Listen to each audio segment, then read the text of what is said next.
Hello guys, welcome back to Shannon's Shelf. I am Shannon, myself, and today I want to talk a little bit about mostly one book that I read recently, and that's this one. So, Fantasy of J.R. Tolkien, Mythopia, or Mythopia, not actually sure, exactly how I'm supposed to say that, and the Recovery of Creation. Of course, that is a term I have heard before, though, and this is by Robert Dobie, I believe it should be said.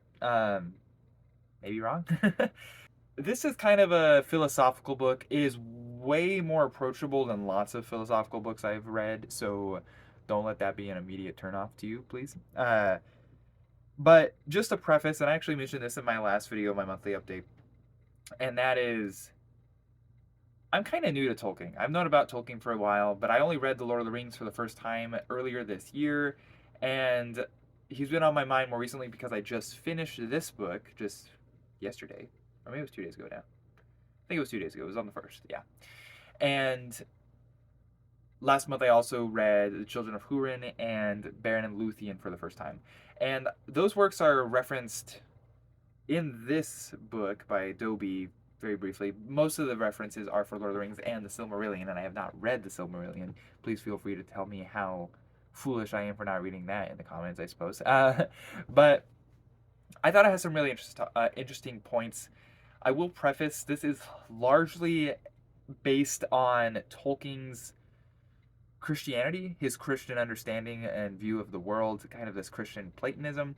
And Dobie, I believe, is Catholic as well, like Tolkien, so lots of things that he kind of takes for granted. A lot of other readers might not. I tend to take some of those same things for granted. I'm not Catholic, but I am also Christian, just to preface. So this was not too much out of my wheelhouse in that regard. But he has some really interesting points, and I kind of want to talk about it briefly, I guess, if you're interested in reading this. This book came out only a few months ago. I feel like I'm really behind with my Tolkien reading, but this is a book on Tolkien that is kind of recent, and so there's a good chance maybe some of you haven't heard about it. I'm sure there have been a lot of things said about Tolkien, so I'm pretty late to the party in that regard. But this is kind of about Tolkien as a philosopher. In fact, the introduction and the first couple chapters go over things like the On Fairy Stories essay that Tolkien wrote, and you don't need to have read that to read this book or anything. I mean, like I said, I haven't even read Silmarillion, and that was referenced pretty heavily. Lots of his letters were referenced, and I haven't read any of those. But kind of talking about a recovery, or a recovery of eternal aspects of our primary world, uh, pretty much saying that fairy stories, although we know they're not real, these poetic endeavors help recover some pretty eternal basic truths about the primary world that we tend to forget, especially living in a modern world where we kind of don't really care about fairy stories anymore. And so Tolkien's idea of fairy stories and them just being children's things and whatnot, he talks about on fairy stories. So you can go ahead and read that if you want. But the sections mostly come down. Dobie talks more specifically on recovery of certain things that Tolkien does through his sub-creation. And that is, of course, his mythologizing, his mythopia, writing stories. Writing fairy stories, many, right?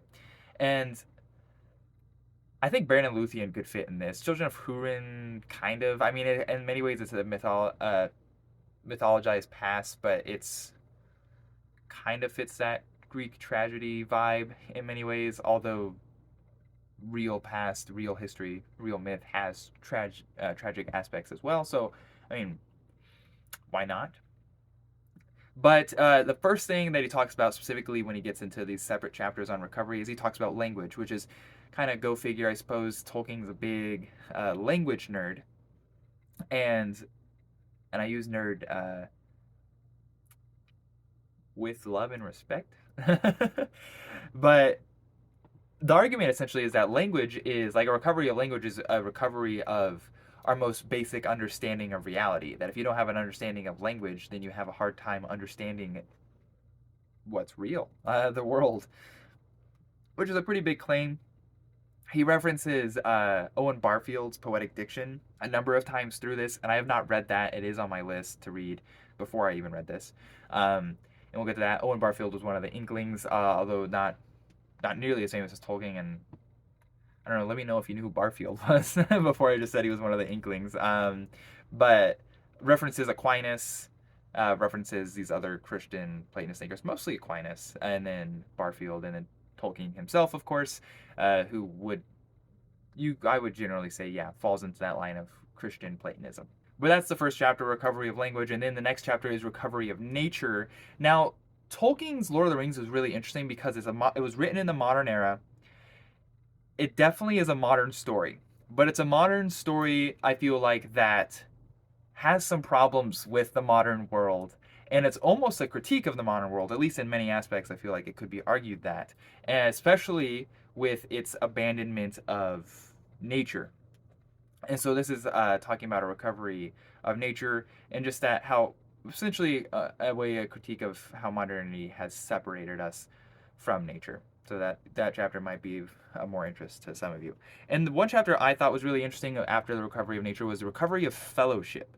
So fellowship is a word that I feel like means a lot more to us now that we've read the Fellowship of the Ring, pretty much. It maybe isn't a word we think too much otherwise outside of the context of Tolkien's own writings. One thing I thought that was said at the beginning of this chapter, towards the beginning of this chapter, that was really interesting. Of course, this is Dobie, but I think he would think, at least he would believe that Tolkien would agree with him, is that evil in many ways is just the breaking up of fellowship. It separates people. It takes away their connection to each other. And I thought that was really interesting. He does go and talk more detail about more specific types of fellowship, like society, in this chapter as well. How essentially society is just intergenerational fellowship, which I think is an interesting thought. Really interesting chapter. Then he goes on to talk about the recovery of virtue. And this one is very much tied in that Christian idea of virtue.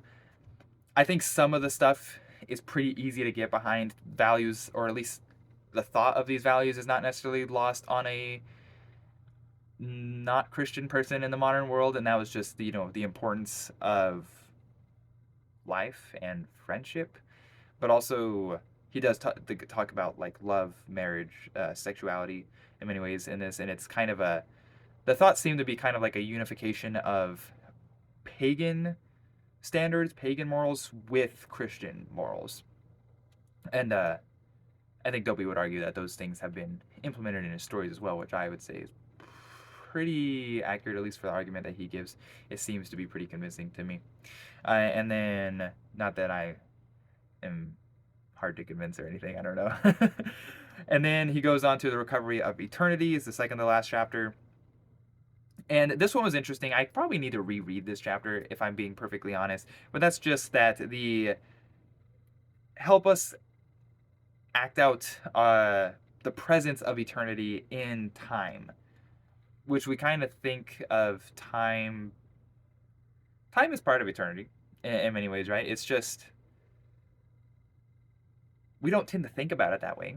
So there's definitely some interesting stuff to glean from that. I'm not going over it, and I'm not going over a lot of this stuff anyway. This is just to see if you. I guess I'm pretty much out here to show you, tell you about it, to see if you're interested in it, and give me your thoughts on any of the slight things I do mention. Or if you've read it yourself, you can share more thoughts as well, of course. Because the last chapter he ends with the recovery of hope. And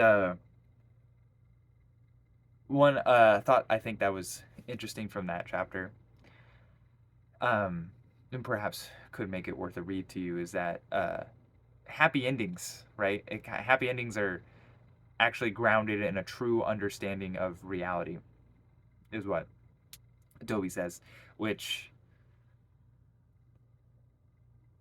yeah, I can see that. Pretty interesting. So he does use some terminology in the philosophical sense, right? Just the way a philosopher means reality is different than what you might think of as reality. In fact, the way Dobie might use reality is different than every other philosopher uses reality. Philosophers kind of tend to do their own thing. Like every word means a different thing to different philosophers. It can get really confusing really fast. But I do, again, think this one's pretty approachable. And I will end it by saying what is on the back of this by Christopher Snyder. What he said about the book essentially, and I think this is accurate. It says the principal audience is Christian readers of Tolkien, and I think that's fair. But then a secondary audience may be academic theologians and philosophers of Tolkien who are open to exploring Tolkien's philosophy of myth and recovery. I think that's also fair. I know not everyone's a Christian these days, but I think if you're interested in those ideas of Tolkien's myth, mythopia, and recovery, I think this would still be interesting enough for you. And then he said, I could see it being assigned by these faculty to their undergraduate students, or at least recommended, which is fair.